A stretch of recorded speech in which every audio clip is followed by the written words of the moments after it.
sell, we did.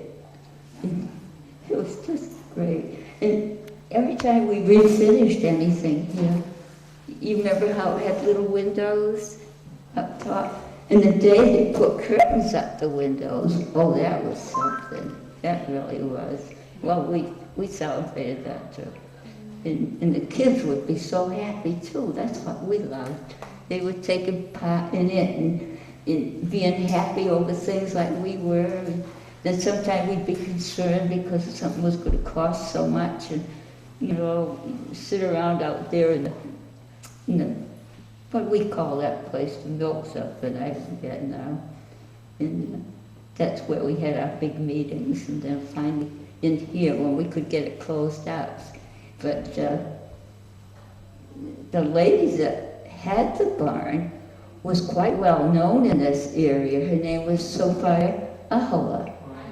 And in fact, it's Sylvester's mother. And she was noted all through the village, among especially the Finnish people, because if they needed any advice or problem solving, they went to her.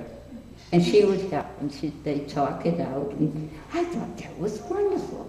And she was a cute little thing. I've got a picture of her with a red apron on, scything the grass, you know, with one of those big curved things, you know, that I couldn't even pick one up, let alone swing it. So what else? I tell me, Greg? Well, I don't know. If anybody else has any questions. Well, Barbara, can you tell us about what downtown Lanesville looked like? What our downtown looked like 50, 60 years ago? Can you tell us a little bit about that? Yes. Well, actually, downtown Lanesville, I'll start where, just before you swing up Tucker Street, past Lane's Cove. It was very quiet down there. Not much going on. The fish market wasn't going. And there were just old-timers sitting down there mending. Well, most of them were lobstering at the time. And so if you come up the grade, there's a grocery store, the first thing on your right. And that was Hilden's that I remember, because it was Lane's before that. But it was Hilden's. And Matt Hildenen injured, I think it was his legs in a quarry blast. And he couldn't work anymore, so he wanted to have a store. And then his son took over. So anyway, that was the grocery store. And then next comes Helen Morey's house. And her, the lady that lived in there was, I think her last name, she was a Woodbury, or she was related to them. And she had a church, not a spinner, it's like an organ or a piano. It's in between. I can't come up with the word. But she said it used to belong to the church, and she bought it. And then came Pythian Hall. Now that was the Pythian. Oh, they had so many people for their bean supper. I went to one. I got wedged in at the table. And the only way you could eat was if everybody took their left arm and put it behind them.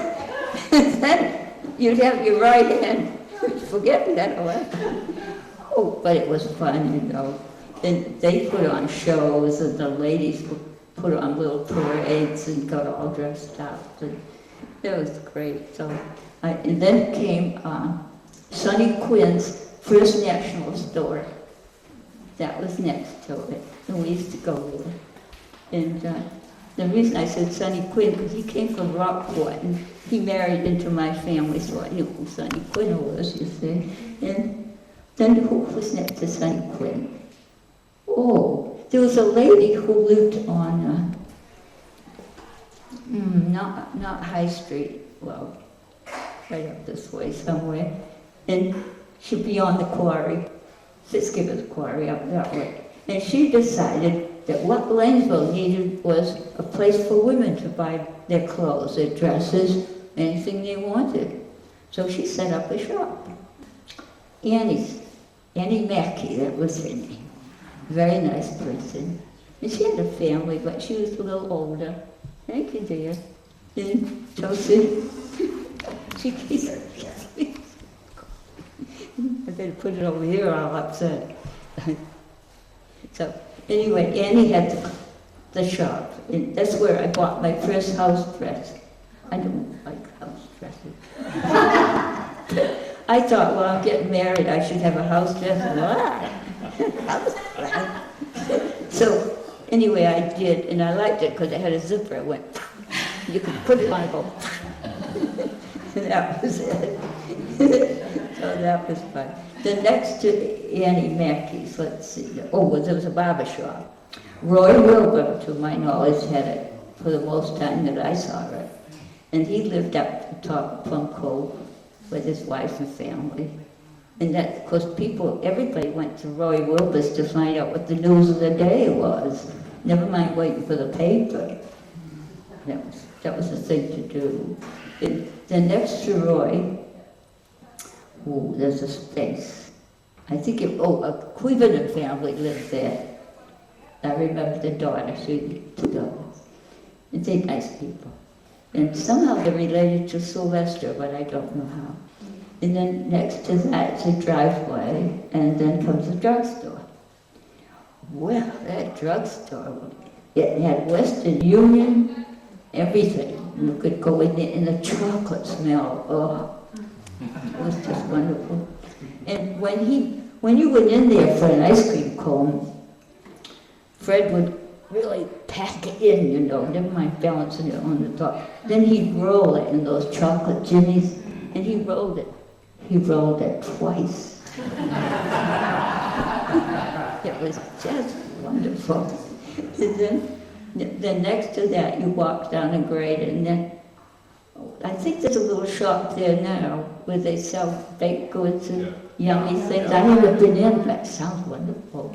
But they closed today, I guess. And that was a combination barbershop and grocery store by the same family.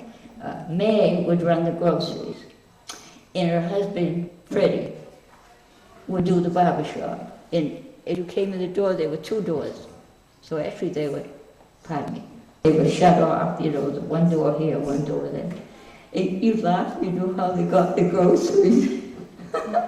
I found out, I asked her once, I said, gee, May, how do you keep these the shelves all stocked?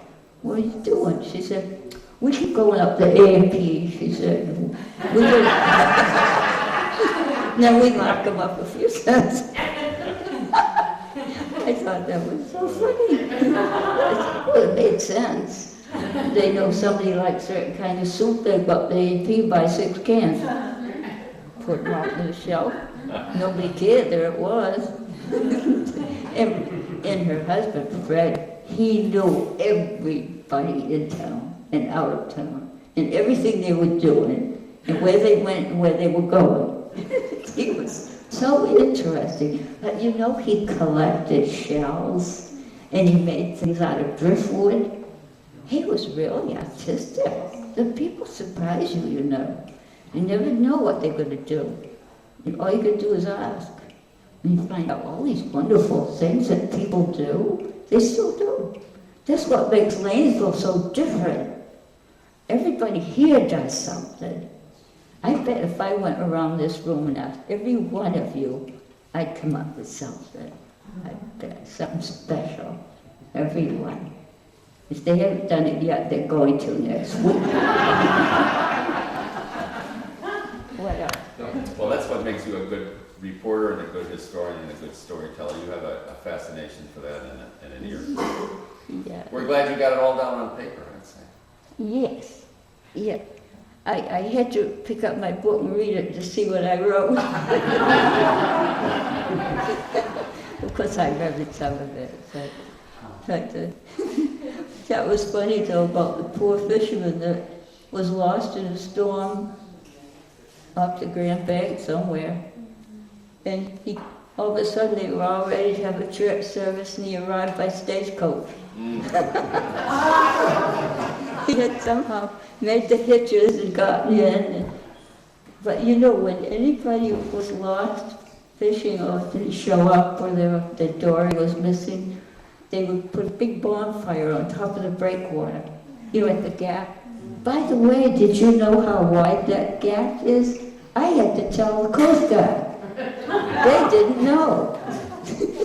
And I said, well, how are you going to get your Coast Guard book in there if you don't know how wide it is? I mean, I wasn't fresh. I mean, no, they can't help us. They don't know that. Maybe their grandfather knew. But anyway, so George, you know George Worry, but George Worry decided one day he was going to find out how wide it was. So he had somebody row him out in a boat, a small boat, right out to the gap. I keep bumping this, don't mind me, I'm not. And so it was so great. They had some way of measuring it. I don't know what he used, but they measured the gap from one side to the other. 52 feet. So now you know something that everybody doesn't know, 52 feet. And then the funny part was, George used to sit on the 50th hall steps, and I'd been walking by thinking, oh, I hope he's going to tell me a story today, like he did about socks. But he said, I've got something to tell you. I said, what, George? And I sat down beside him. He said, this old lady came up to me one day and said, you got to find out how wide the gap is, because nobody knows. So this old lady told oh, didn't I laugh? Oh, that was so funny. I laughed all the way home. But he told me that he didn't like to wake his wife up because he went fishing so early it was still dark. And he had to get his socks out of the drawer, and there were two colors, black or blue. I said, well, how'd you do that? It's so simple, just take 3. What? I never thought of that. You want me to tell you? Why don't you tell, I don't think everybody heard about your next book and the story of how you met your husband. I think that's a good story. What question? About the book that I don't think everybody out there heard about your next book that you're working on now. Oh, yes. If I can get my computer going. But anyway, yes, I've been collecting more quarry stories, because they'll be local also. But I'm featuring a quarry that's only 5 minutes away from where I live in West Chelmsford, because I met this nice guy, you know, when I was 80, and he was 85. He's handsome, but anyway, so when they wrote about our wedding, and it came out front page, Boston Globe, at Valentine's Day, the year 2000. So that's wonderful. I had no intention of marrying anybody. But, you know, you gotta wash dishes, you could, you know. But he was such a guy, William. And it turned out I knew him in Sunday school in Annisquam Village Church. Yeah. And I hadn't seen him since. Isn't that funny how things work out? So as I say, if you're doing research, keep at it, because you never know where it's going. Well, thank you, Barbara. That's wonderful. We don't want to tire you out. Would you like to sign some books for people? And I'd be maybe just glad talk to. people Yes, I'll individually? take a sip. I think My everybody daughter here would keeps like me to have going. a little chat with you. So why don't we just do it that way? Isn't he something? The book